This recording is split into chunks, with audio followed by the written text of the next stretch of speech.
Boss number 19 on the Season 3 leaderboard in the Open Series. He's currently up a game with his Ban Heroic deck. You see some creatures on the battlefield here in Anafenza, which has been encased in ice. Looks like Annex and Siamede. Now there's a Valor stance going after Laguna Band Trailblazer, at least attempting to. Two of those out. Actually, no, just one, excuse me. And it's being protected by God's Willing, getting a counter. So that card is a 3/2 first striker for red-white colorless with a heroic trigger of gets a counter and something. Everybody else gets plus Everyone else, one. yep, okay. There you go. I remember that card being very, very powerful in draft. Yes, yes it was. Very powerful. It did commit you early. Yep. But it was very, very powerful. A 3-power first striker for 3 was already. Like, what are you even supposed to do about this? That's a good place to be. That's a good place to be. No question.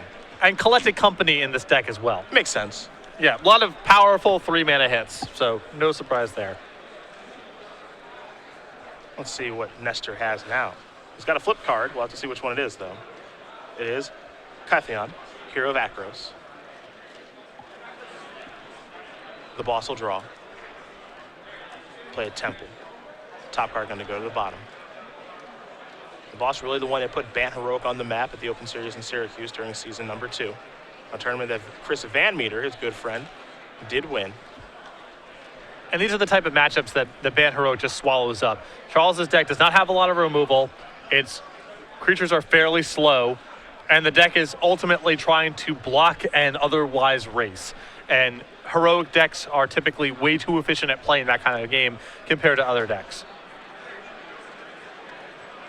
Monastery Mentor pre-combat, now here are the attackers. You look at Charles' side of the table too. He's played 2 lands that have come into play tap this game on top of Mana Confluence. And he just drew another land that comes into play tap, and he's going to extend the hand as Tom Ross going to win this match over Charles Nestor, 2-0. Ban Heroic will take down 4-color Legends, and the boss coming off of a bye gets the tournament started off very, very well. He is now 2-0 with Ban Heroic, a deck that looks like a lot of the Roanoke crew is playing this weekend. And it's a deck that got a mini resurgence last week in Chicago. Logan Mize posting a 2nd place finish with the blue-white version of the deck, and it seems like another deck people are going to in an attempt to try to exploit the popularity of Green Devotion. Yeah. And that's a good way to beat Green Devotion, because they do not interact very well with these decks, that's for sure. Yeah, I mean,